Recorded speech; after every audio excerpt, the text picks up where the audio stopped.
بهترین صدقه صدا نبی علیہ السلام وستا یو لور د خورلنه ده هغه واده شوې ده بیا هغه د سبونیاد په سبونیاد واپس تا کره راغلی ده یا خاون مړ شوی دی یا خاون طلاق ورکړی دی هغه ابنتن مردودتن هغه لور چې واپس یوه پیرتا واده کړله خاون وفات شو یا خاون طلاق ورکو د هغې نفقه بیا پتا راغله او ته په دې باندې خرچه کوي دا بهترینه صدقه ده دا بهترینه صدقه ځکه یو صدقه ده یو د غمزده زړه پالنه ده او بل د رشتې پالنه ده رشتهداري وپالل سوله د غمزده زړه تسلی وشوله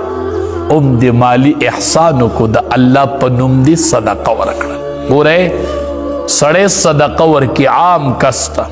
دته یو اجر میلو شو او چې دا صدقه دی روالی او رشته دار ته ورکي دته 2 اجر میلو شو یو د صدقې او یو د رشتې د پالن نه موږ به رشته کې مالدار سړی نو په پردي نسبونو کې پردي خلقو له به ورکي او خپل رشته دار به تې داسې وي نه لومبې د خپل رشته دار خیال وساته خپل رشته دار له ورکړه ورکا په دې الله ډیر خوشحالیږي په دې سره رشته پالل شي نو معمولی خبرو باندې رشتې نه کټ کول دا ډیره متعدي ګناه ده بعضې روایاتو کې راځي چې کله سړي رشته کټ کړي او دی په یو ځای کې ناسي هغه غون قوم باندې د الله د طرف نه رحمتونه نه راوریږي چې یو قاطع د صله رحمۍ پکې ناسي غون قوم د رحمت نه د الله د رحمت نه ناامید وي چې یو کس پکې ناسي چې هغه د رشته دار سره رشته کټ کړي غون قوم باندې الله رحمت نه راولي غون قوم الله د رحمت نه د الله د رحمت نه ناامید شي د یو کس په وجه توای ما سره به رشته دار بد کړي نو رشته دار به تا سره څومره بد کړي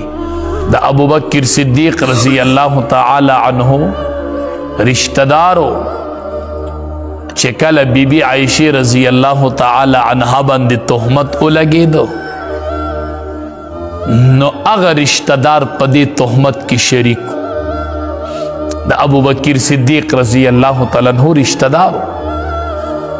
او بیبی عائشہ رضی الله تعالی عنها باندې چې کله منافقین تهمت ولګو نو دا رشتہ دار پکې شریک